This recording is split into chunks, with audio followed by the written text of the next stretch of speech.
Amen. Between Advents. Heute darf ich eine neue Predigtreihe mit euch starten. Du fragst dich jetzt vielleicht, warum zwischen zwei Adventen? Ich möchte gerne heute über das Thema sprechen, Jesus kommt bald zurück. Was jetzt? Was hat die Wiederkunft mit Jesus mit der Adventszeit zu tun? Advent ist für uns intuitiv etwas, das mit Weihnachten zu tun hat, oder?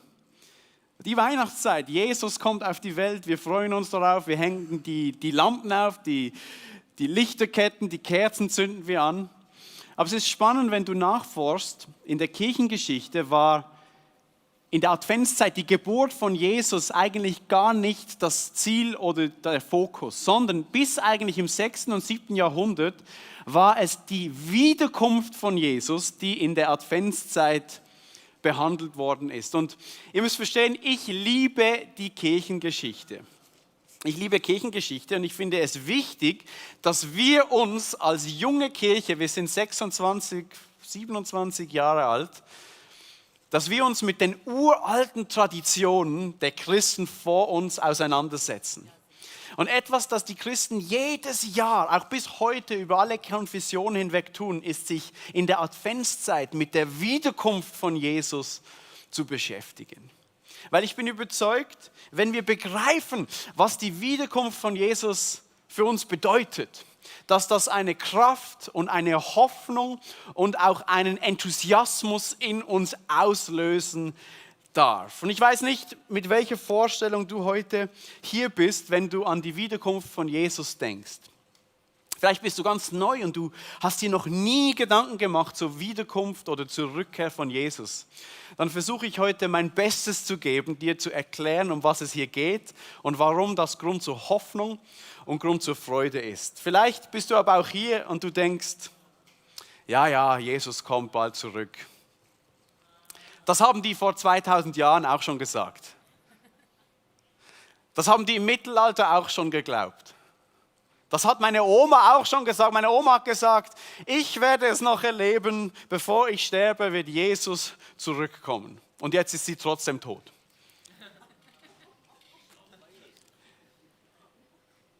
Vielleicht bist du aber auch hier und die Wiederkunft von Jesus löst in dir keine Hoffnung aus und keine Freude, sondern eher Angst. Du kommst aus einem Hintergrund, in dem man die Endzeit mit schrecklichen Bildern gefüllt hat und du die Erwartung hast, dass alles schlimmer wird jetzt. Wenn du in die Zukunft schaust, wird alles schlimmer und dann kommt Jesus zurück und du hoffst überhaupt nicht, dass Jesus zurückkommt, während du noch lebst, weil wer möchte schon Teil vom Weltuntergang sein, oder? Wie auch immer deine Haltung oder deine Meinung zum zweiten Advent ist. Jemand hat mal gesagt, sag mir, was du hoffst und ich sag dir, wer du bist.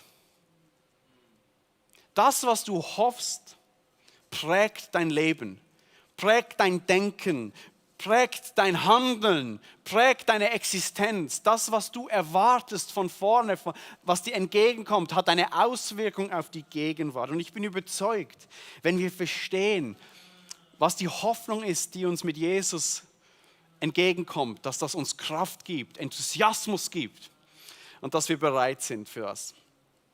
Schau, Jesus hat sehr viel über sein zweites Kommen gesprochen. Einmal wird er gefragt von seinen Jüngern, wann ist es denn soweit? Und dann erzählt er ihnen, was alles geschehen muss, bevor er zurückkommt. Matthäus 24, 6-8. Ihr werdet von Kriegen und von Kriegsgerichten hören, sagt Jesus. Seht zu, dass ihr euch nicht erschrecken lasst. Denn das muss geschehen, aber das Ende ist es noch nicht.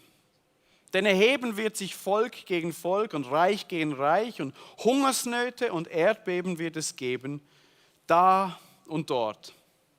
Das alles aber ist erst der Anfang der Wehen. Und dann redet Jesus weiter in diesem Kapitel und listet auf, was alles geschehen muss. Er sagt, dass falsche Propheten kommen werden, falsche Messiasse kommen werden, viele Menschen in die Irre geführt werden. Es gibt Seuchen.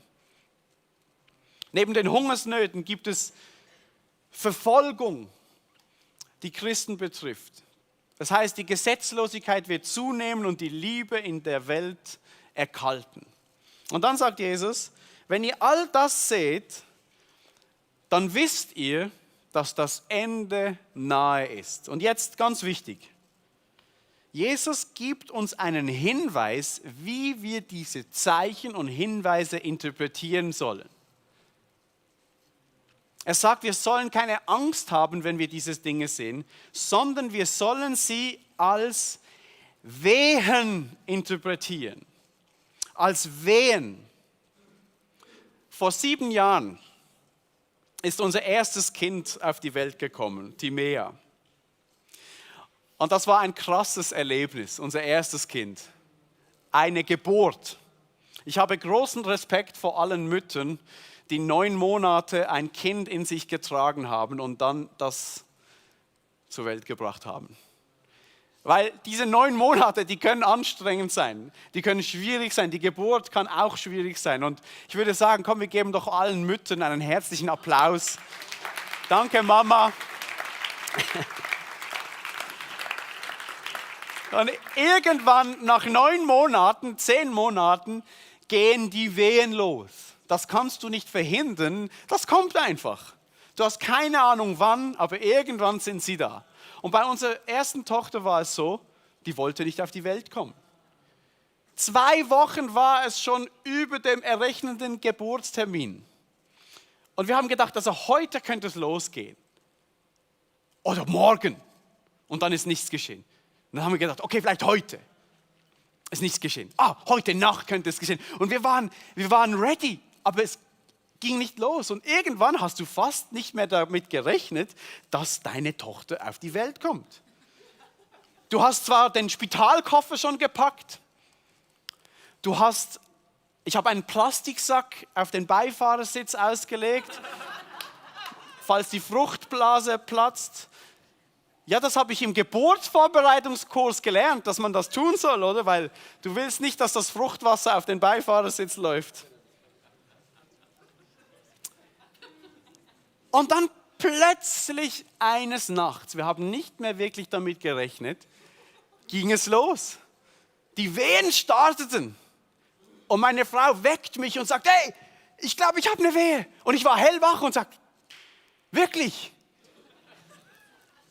Und ich weiß heute noch, mit welcher Vorfreude und Freude wir plötzlich erfüllt waren in diesem Moment. Es war extrem schmerzhaft für meine Frau. Und dann, als die Wehe vorbei war, war wieder eine Freude. Ja, jetzt geht's los. Dann habe ich mein Wehen-App geöffnet und konnte die Wehen timen und stoppen und die Zeit zwischen. Ja, das gibt es. Lernst du alles im Geburtsvorbereitungskurs. Und gesehen, wie viele Minuten zwischen den Wehen stattfinden. Und wir haben uns gefreut. Was, nur 2 Minuten? Ich habe dem Spital angerufen und wir waren so voller Vorfreude und Aufregung. Wir haben uns bereit gemacht und haben wieder Pause gemacht am Lift und Schmerzen und dann sind wir wieder weiter. Ich musste ganz langsam, ich musste schnell Auto fahren, aber ich musste auch langsam fahren, oder? Weil meine Frau irgendwie, ja, ich musste dann ganz vorsichtig sein und trotzdem schnell. Und die Vorfreude war enorm. Die Schmerzen waren da, aber die Vorfreude war enorm, weil wir wussten, dass in ein paar Stunden wir unsere erste Tochter in den Armen halten dürfen.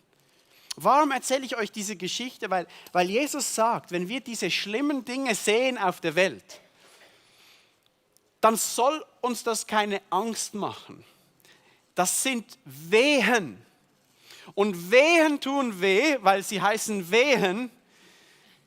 Aber Wehen sind Grund zur Vorfreude, weil wir wissen, dass eine Geburt bevorsteht. Wir wissen, dass neues Leben geschaffen wird. Und Jesus sagt, wenn wir diese Zeichen, diese Dinge sehen in dieser Welt, dürfen wir voller Hoffnung sein, weil wir wissen, das Ende rückt näher, wenn Gott diese Welt neu schafft. Wenn seine Welt neu auf die Welt kommt. wenn sie neu geschaffen wird, wenn sie neu geboren wird. Wehen für eine neue Zeit, eine neue Erde, einen neuen Himmel. Wenn Gottes Reich alles umfasst. Wehen sind Grund zur Vorfreude auf das, was kommt. Wenn Jesus zurückkommt, wenn er dann endlich ein zweites Mal zurückkommt, wird er diese Welt richten. Und das ist Grund zur Freude, liebe Christen und Christinnen, weil wir wissen, unser Jesus richtet diese Welt. Niemand anderes hat das Recht. Unser guter Jesus, der für uns ans Kreuz gegangen ist und uns liebt, er wird diese Welt richten. Und es wird nichts mehr geben, was seinem Reich nicht entspricht. Nur noch das Gute wird sein. Nur noch das Schöne, nur noch das Wahre, nur noch Licht. Wenn Jesus endlich zum zweiten Mal zurückkommt, dann wird diese Schöpfung neu gemacht. Neues Leben entsteht. In dieser Schöpfung wird es kein Leid mehr geben, kein Schmerz, kein Krieg, kein Geschrei. In dieser neuen Welt wird alles gut und uns heißt, dass Gott jedem Menschen persönlich die Tränen abwischen wird. Und jetzt ganz wichtig, wenn Gott sagt, er macht eine neue Erde und einen neuen Himmel, dann heißt das nicht, dass er die alte Welt und den alten Himmel in die Tonne tritt und nochmal komplett neu anfängt. Das Wort, was dort verwendet wird für neu machen, heißt nicht wegwerfen und neu anfangen, sondern es heißt erneuern, neu schaffen. Du und ich, uns gibt es noch dann, verstehst du? Diese Welt und dieser Himmel, die gibt es noch. Die werden aber neu geboren, neu verwandelt. So wie Jesus gestorben und wieder auferstanden ist und verwandelt wurde durch die Kraft des Heiligen Geistes, wird auch die neue Schöpfung neu gemacht, neu erschaffen. Und das ist Grund zur Freude, liebe Christen. Amen? Ja, Amen. Amen. Das ist kein Grund zur Angst, das ist Grund zur Freude. Ich kenne Christen, die, wenn sie an die Zukunft denken, mit viel Sorgen erfüllt sind. Ja, es wird alles nur noch schlimmer. Ja, siehst du die Welt, es wird alles schlimmer. Und dann fokussiert man sich auf diese Wehen, nur diese Wehen und vergisst, was dahinter eigentlich wartet. Wir dürfen voller Hoffnung und Zuversicht sein und wir dürfen aktiv werden und jetzt schon mitgestalten. Ich glaube wirklich, dass wenn wir verstehen, was auf uns wartet, wenn Jesus zurückkommt, wir nicht in eine Passivität abdriften und uns zurückziehen in unsere frommen Kreise und uns abschotten von dieser Welt, sondern wir werden aktiv. Wir werden voller Hoffnung, voller Kraft und voller Enthusiasmus. Kann ich was sagen? Ja? Diese Welt braucht keine Christen im Pyjama. Wir brauchen wache Christen, enthusiastische Christen. Ich liebe enthusiastische Christen. Die sind einfach angenehm. Mit denen macht es Spaß, unterwegs zu sein. Christen, die erfüllt sind von Hoffnung, erfüllt sind von Liebe, von Glaube, erfüllt sind von einem Tatendrang. Was kann ich tun, damit Gottes Reich jetzt schon aufblitzt? Wie kann ich jetzt schon Teil sein davon? Christen, die brennen mit der Liebe Gottes, die wissen, ich bin nicht von dieser Welt, aber für diese Welt, weil Gott tritt die Welt nicht in die Tonne, Gott liebt diese Welt. Gott wird in diese Welt Wohnung nehmen. Er möchte sie neu schaffen. Paulus sagt im Römerbrief 13, 11 bis 12, es ist Zeit, aus dem Schlaf aufzuwachen. Denn jetzt ist unsere Rettung näher als zu der Zeit, da wir zum Glauben kamen. Die Nacht ist vorgerückt, bald wird es Tag. Lasst uns also ablegen die Werke der Finsternis und anziehen die Waffen des Lichts. Ich liebe das an Paulus. Wann ist es soweit, Paulus? Wann kommt Jesus zurück und er sagt, der Tag ist heute näher gekommen als noch gestern.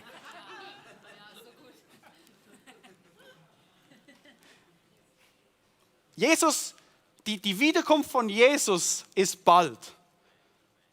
Sie ist näher als dann, als du zum Glauben gekommen bist.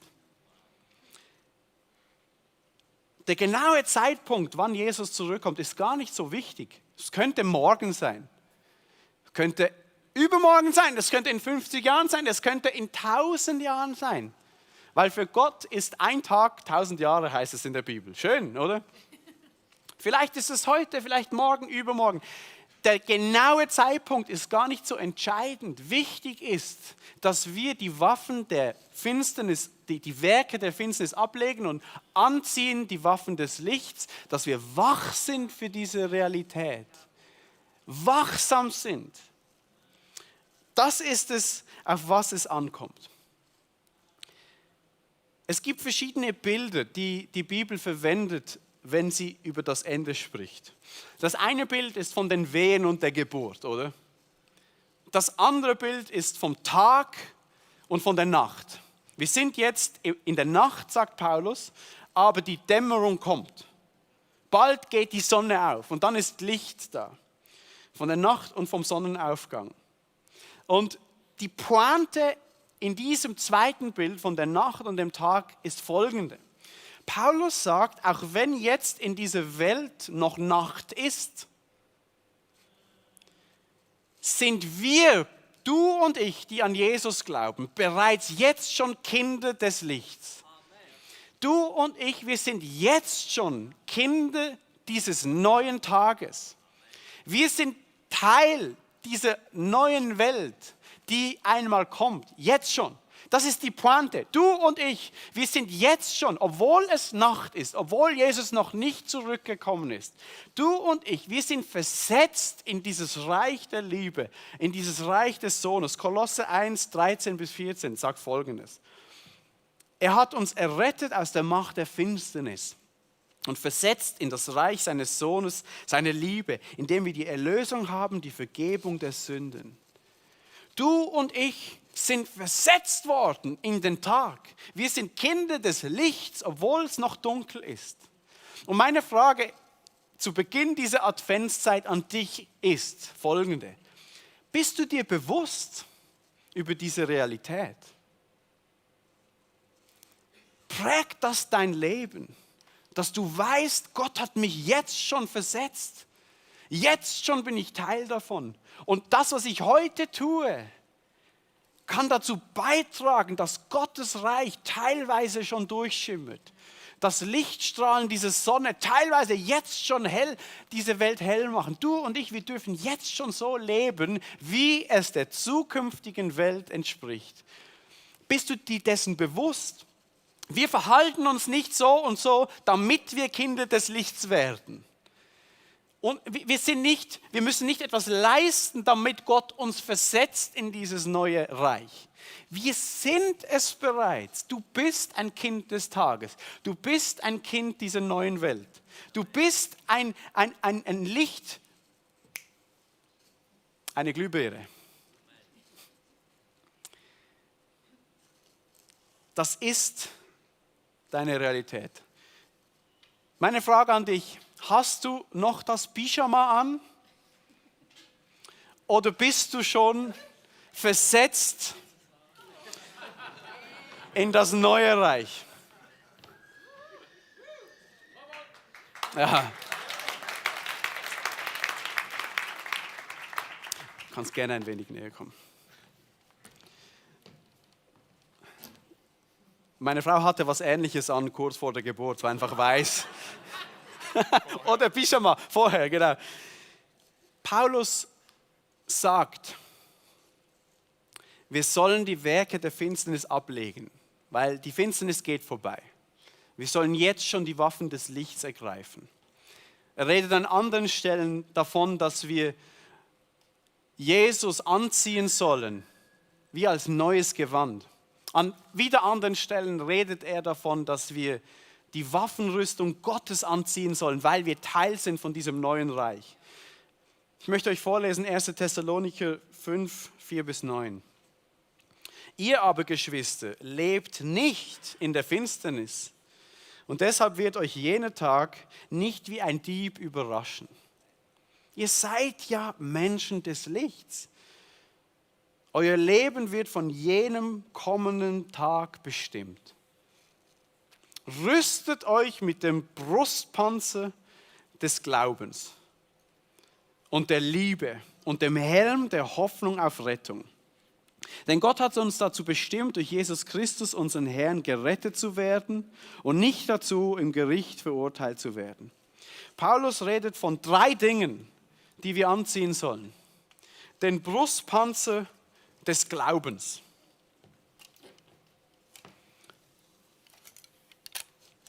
Den Brustpanzer des Glaubens. Das ist eine aktive Entscheidung, dass ich mir diesen anziehe. So werde ich wach, so werde ich bereit, den Brustpanzer des Glaubens anziehen. Ist uns bewusst, was unsere Hoffnung ist als Christen? Glauben wir das, dass Gott ein Ja zu dieser Welt hat, dass er sie geschaffen hat? Verstehen wir den ersten Advent, dass Gott Mensch wurde, nicht um diese Welt zu verurteilen, sondern um sie zu retten?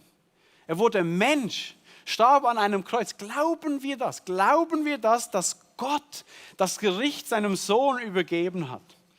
Dass die Auferstehung der Toten wahr ist, dass der Tod nicht den Sieg hat? Wir leben, auch wenn wir sterben. Glauben wir das? Glauben wir, dass Gottes Treue zu uns gilt, auch wenn wir vielleicht zweifeln?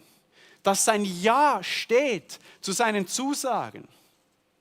Ich darf das anziehen, morgens früh, mir dem bewusst werden, was Gott sagt.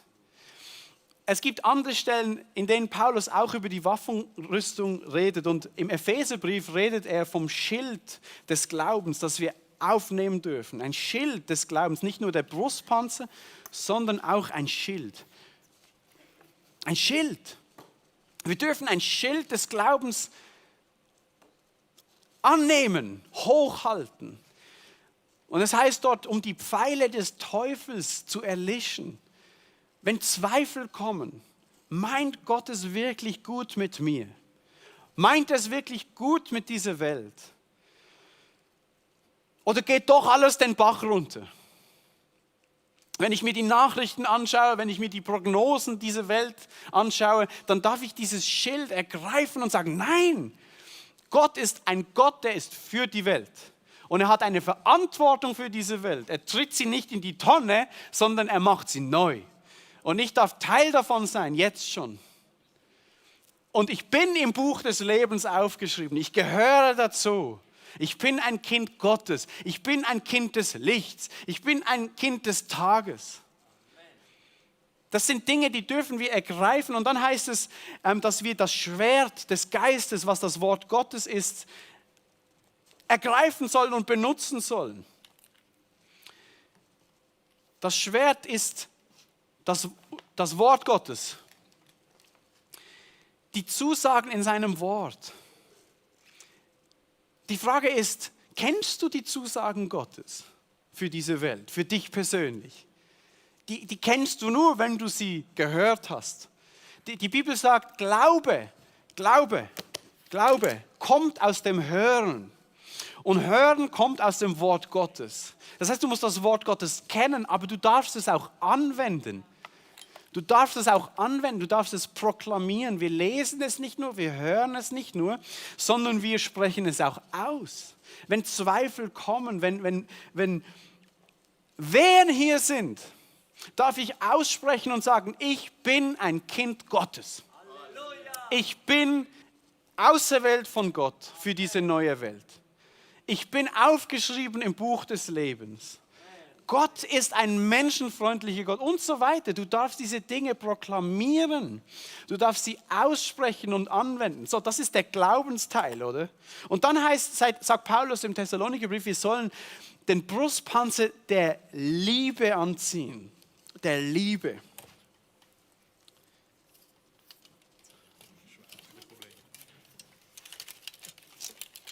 So.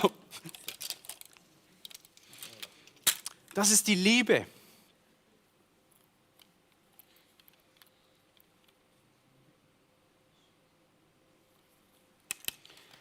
Das ist die Liebe. Ich finde das super, diese Waffenrüstung im Thessalonicherbrief, dass es von der Liebe redet als Panzer. Die Liebe Gottes treibt uns an. Wir wissen, dass Gott Liebe ist. Wir wissen, dass wir Teil sind von einem Reich, das Liebe ist. Wir sind versetzt in das Reich des Sohnes und seiner Liebe. Und das, liebe Leute, wenn wir verstehen, dass eines Tages die zukünftige Welt ganz vollendet wird und die Liebe Gottes alles in allem sein wird, das treibt uns doch an, oder nicht? Dass wir enthusiastisch, voller Glaube und Zuversicht Liebe verkörpern dürfen. Wir dürfen Liebe sein. Lasst uns mutig liebend sein. Lasst uns Menschen lieben, so wie Gott sie liebt. Lasst uns Menschen dienen, wie Gott sie sieht. Weil wir wissen, dass sein Reich der Liebe eines Tages alles umfassen wird. Und dann im Epheserbrief sagt Paulus, ist das der Brustpanzer der Gerechtigkeit. Besteht aus Glaube und aus Liebe. Das ist die Gerechtigkeit Gottes. Und natürlich, wenn wir das anziehen, dürfen wir uns vergewissern, dass wir die Gerechtigkeit von Jesus empfangen haben durch das Kreuz im Glauben, oder? Das ist ein Schutz. Aber die Gerechtigkeit Gottes ist mehr als das. Die Gerechtigkeit Gottes ist unsere Hoffnung, dass Gott eines Tages diese Welt richten wird, seiner Gerechtigkeit entsprechend, und seine Gerechtigkeit alles umfassen wird.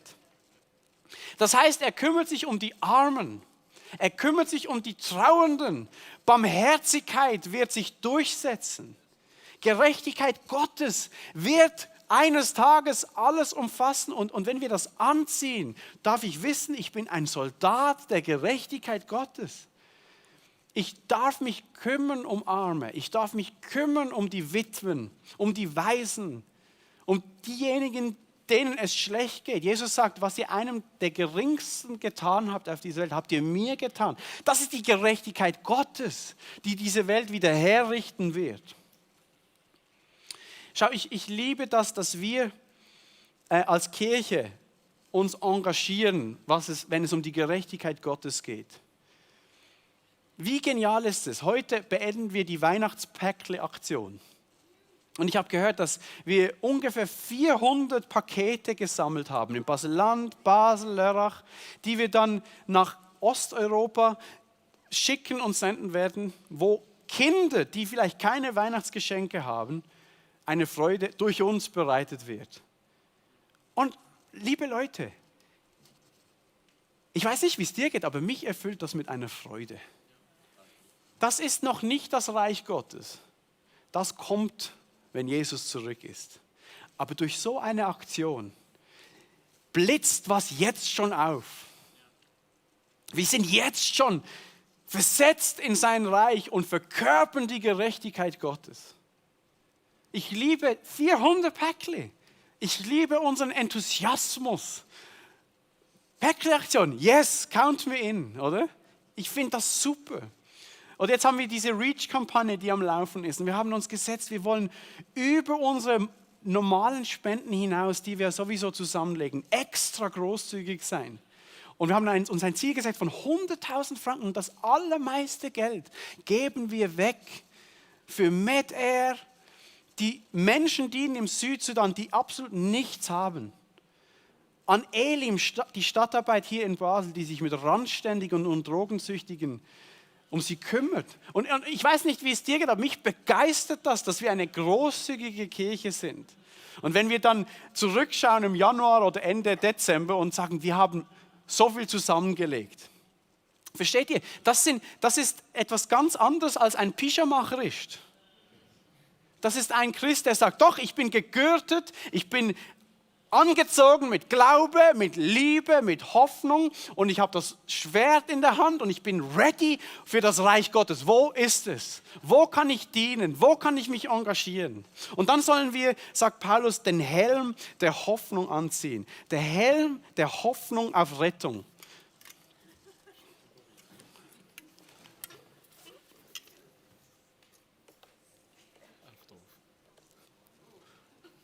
Ist gut. Passt. Ich liebe dieses Bild. Ich darf mir einen Hoffnungshelm auf den Kopf machen. Meine Gedanken sollen geprägt sein von diesen Zusagen. Mit was füllst du deine Gedanken? Was prägt deine Gedankenwelt? Sind sie geschützt durch die Zusagen Gottes? Oder prägen dich die Nachrichten diese Zeit? Und die Social Media Posts und das ist schlecht. Oder ist Donald Trump irgendwo hier oben drin im Kopf bei dir, oder? Dieser Typ verschwindet nicht aus meinem Kopf, weil er jeden Tag in den Medien kommt. Und das hilft mir, wenn ich manchmal mir den Helm der Hoffnung aufsetzen darf. Und es ist ein Helm der Hoffnung auf Rettung hin. Weil Paulus sagt, Jesus Christus, Gott hat uns nicht dazu berufen, dem Zorn zu verfallen, sondern dass wir gerettet werden. Ist uns das bewusst, dass wir einen Rettergott haben? Einen guten Gott, der es gut meint. Und meine Frage an dich ist, sieht das aus wie ein Pyjama-Christ? Das sieht doch aus wie ein Christ, der ready ist für das, was kommt. Und dann könnten wir noch auf den Gürtel der Wahrheit zu sprechen kommen, den wir uns umgürten und dass wir im Licht leben sollen und die Wahrheit sprechen sollen und nicht shady Sachen machen, weil am Ende des Tages kommt sowieso alles ans Licht. Wir könnten über die Schuhe der Bereitschaft reden, die Schuhe der Bereitschaft des Evangeliums. Vielleicht der andere Fuß hochheben. Ja. Wir sind ready, oder? Wir sind bereit. Wem kann ich Zeugnis geben von der Hoffnung? Habe ich die Schuhe an, jeden Tag? Wem kann ich Zeugnis geben von der Hoffnung? Wen kann ich einladen an die Christmas-Veranstaltung am 14. Dezember? Wem kann ich meine Geschichte erzählen, was Jesus mit mir getan hat? Und dann bin ich wach, dann bin ich ready, dann bin ich im Einsatz für unseren Jesus. Between Advents. Jesus kommt bald. Wann, wissen wir nicht. Das Entscheidende ist, sind wir richtig gekleidet? Sind wir bereit? Damit uns dieser Tag nicht überrascht wie ein Dieb in der Nacht. Sondern wir sind ready. Wir wissen, was kommt. Und wir sind aktiv jetzt schon. Was für ein Privileg. Was für ein Privileg. Du kannst jeden Morgen aufstehen und sagen, Gott, hier bin ich. Dein Reich komme. Dein Wille geschehe, wie im Himmel so auf Erden. Mein tägliches Brot gib mir heute. Gib mir das, was ich heute brauche. Ich darf einen kleinen Teil dazu beitragen. Was darf ich tun? Ich muss nicht die Welt retten, er rettet die Welt. Aber ich darf Teil davon sein, oder? Und heute, macht euch keine Gedanken um morgen, sagt Jesus. Kümmert euch um heute. Mein tägliches Brot gib mir heute. Ich möchte jetzt gerne beten zum Schluss und beten für dich und mich, dass wir eine neue Leidenschaft, ein neues Feuer, ein neues Brennen bekommen und eine neue Hoffnung, weil wir wissen, was uns erwartet, weil wir erfüllt sind mit Zuversicht. Und vielleicht bist du heute hier und du hast deine Leidenschaft verloren, du hast deine Rüstung abgelegt, weil sich das so hinzieht, weil Jesus ist ja schon, hat mein Leben lang geglaubt, er kommt zurück, er ist immer noch nicht da, seit 2000 Jahren. Ich möchte für Kraft beten, für Hoffnung beten, dass du ready bist.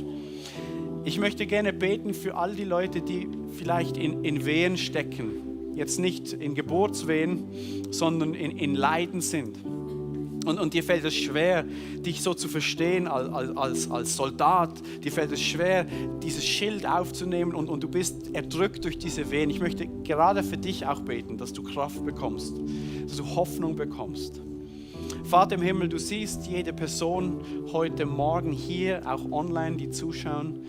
Du weißt, was wir brauchen und ich möchte gleich zu Beginn jetzt beten und dich fragen, dass du denjenigen Menschen, die leiden, die unter starken Schmerzen sind, die vielleicht die Hoffnung verloren haben, dass du ihnen speziell Trost spendest in diesem Moment.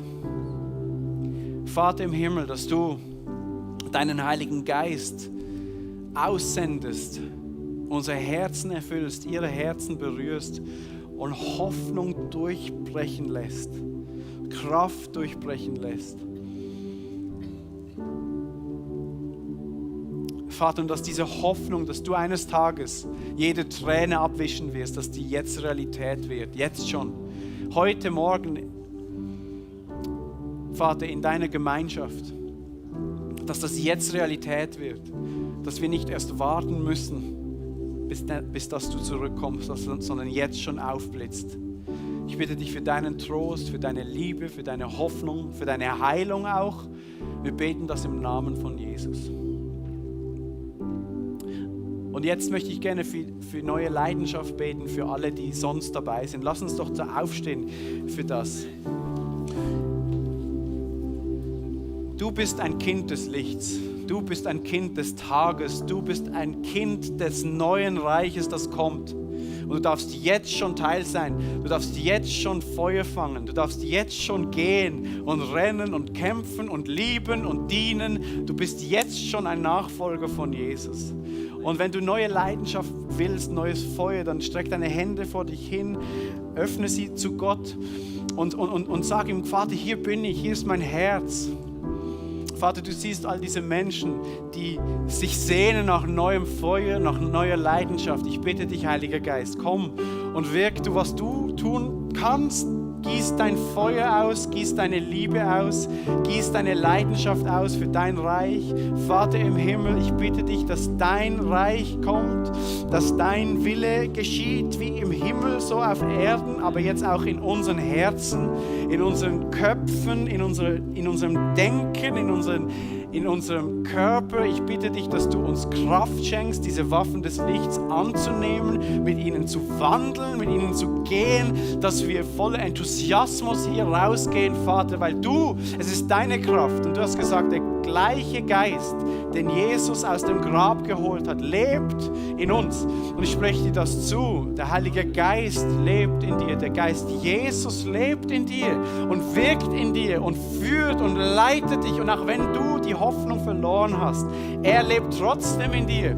Er wird mit dir vorwärts gehen. Er hat Pläne für dich. Er hat gute Ideen für dich. Pläne der Hoffnung, Pläne der Zuversicht, Pläne der Multiplikation von seinem Reich, dass du 30, 60, 100-fach Frucht bringst für dich und deine Familie und deine Nachkommen, weil du jetzt schon ein Kind des Lichts, ein Kind des Tages bist. Im Namen von Jesus. Amen, Amen, Amen. Gebt unserem